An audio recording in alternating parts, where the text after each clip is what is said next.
नमस्कार बच्चों, आप सभी का फिर से स्वागत है मेरे चैनल आकाश मैथ्स क्लासेस में। और आप सभी को नववर्ष 2025 की हार्दिक शुभकामनाएं। और ये वर्ष आपके जीवन में ढेर सारी खुशियां लाए और आपके जीवन को सफल एवं ऊंचाइयों तक ले जाए। तो आप सभी का स्वागत है मेरे चैनल पर आकाश मैथ्स क्लासेस में। और आज मैं कक्षा 9 के लिए लाया हूँ पृष्ठीय क्षेत्रफल और आयतन से संबंधित एक चैप्टर है, जो कि हमारे पास 11वां चैप्टर है। और इसमें एक प्रश्न पूछा गया है कि एक आयताकार भूखंड की लंबाई तथा चौड़ाई क्रमशः 15 मीटर तथा 8 मीटर है। भूखंड का क्षेत्रफल तथा इसके विकर्ण की लंबाई ज्ञात कीजिए। तो चलिए, यहाँ पे हम इस वीडियो में देखेंगे आयत का विकर्ण कैसे ज्ञात करते हैं और आयत का क्षेत्रफल कैसे ज्ञात करते हैं। और अगर आप मेरे चैनल आकाश मैथ्स क्लासेस पर नए हो तो मेरे चैनल को सब्सक्राइब करना और अपने दोस्तों के साथ शेयर करना मत भूलिएगा। तो चलिए, ज़्यादा समय न लेते हुए हल करते हैं कि हमारे पास जो दिया है उसको लिखते हैं। ठीक, कि हमारे पास लंबाई दी है 15 मीटर, लंबाई बराबर दी है 15 मीटर। ठीक है बच्चों, लंबाई 15 मीटर और चौड़ाई 8 मीटर। चौड़ाई बराबर है 8 मीटर। ठीक, तो इस प्रकार है हमारे पास। तो अब हमारे पास क्या बोल रखा है, हमारे पास पहला ऑप्शन है आयत का। पहले हम आयत का विकर्ण ज्ञात करते हैं। तो कैसे ज्ञात करेंगे, तो हम करेंगे यहाँ पे आयत का विकर्ण या भूखंड का विकर्ण। ठीक है, भूखंड का विकर्ण यहाँ पे लिखेंगे आयताकार भूखंड का विकर्ण। आयताकार भूखंड का विकर्ण।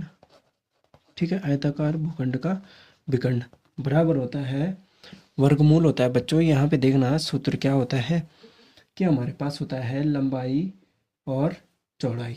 ठीक है, लंबाई का वर्ग। ठीक, ठीक है बच्चों, लंबाई का वर्ग और ठीक धन चौड़ाई का वर्ग। ठीक है, लंबाई का वर्ग और चौड़ाई का वर्ग होता है इस प्रकार। तो अब हमारे पास हो गया।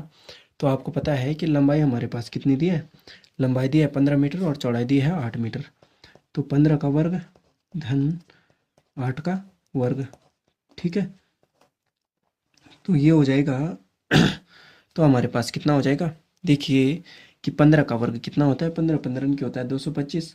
और 8 का वर्ग कितना होता है 64।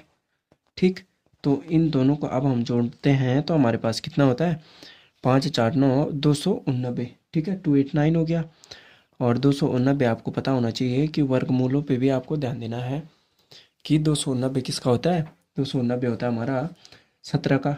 ठीक है, तो ये क्या हो जाएगा, हमारे पास विकर्ण क्या हो जाएगा 17 मीटर हो जाएगा। ठीक है, कितना हो जाएगा 17 मीटर। ठीक, तो ये हो गया हमारा विकर्ण। अब फिर चलिए दूसरा करते हैं कि दूसरा हमारे पास क्या बोल रहे हैं। दूसरा है हमारे पास कि आयताकार आयताकार भूखंड का क्षेत्रफल। ठीक है, तो आयत का क्षेत्रफल आपको ज्ञात होना चाहिए। आयताकार भूखंड का क्षेत्रफल,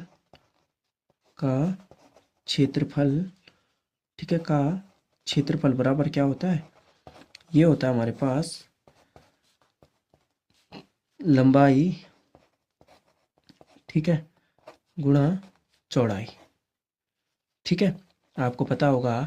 तो लंबाई गुणा चौड़ाई ये होता है हमारे पास आयत का क्षेत्रफल ज्ञात करने का सूत्र। तो लंबाई गुणा चौड़ाई है तो तब हमारे पास कितना हो जाएगा, हमारे पास लंबाई दी है 15 मीटर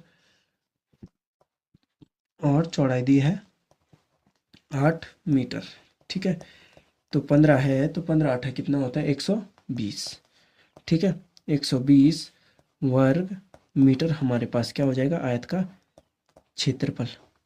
ठीक है, और विकर्ण हमारे पास कितना हो गया 17 मीटर।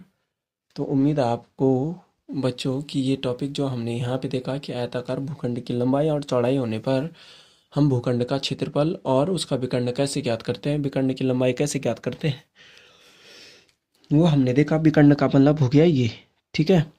ए बी सी है तो यहाँ पे लेते हैं हम ए बी सी और डी। तो बी सी की लंबाई कितनी हो जाएगी, हमारे पास हो जाएगी 17 मीटर, ठीक। तो ये हो गया इसका विकर्ण। वह भुजा जो कि किसी आकृति को 2 भागों में विभाजित करती है, बराबर 2 भागों में विभाजित करती है, तो उसे हम क्या बोलेंगे, विकर्ण। तो आयत का क्षेत्रफल हो गया हमारे पास कितना, 120 मीटर, 120 वर्ग मीटर, और क्षेत्र विकर्ण हो गया 17 मीटर। तो उम्मीद है बच्चों कि आपको मेरा टॉपिक समझ में आया होगा। और अगर आप मेरे चैनल पर नए हो तो प्लीज़ मेरे चैनल को सब्सक्राइब करना मत भूलिएगा। और आपको पुनः नववर्ष 2025 की हार्दिक शुभकामनाएं। धन्यवाद बच्चों।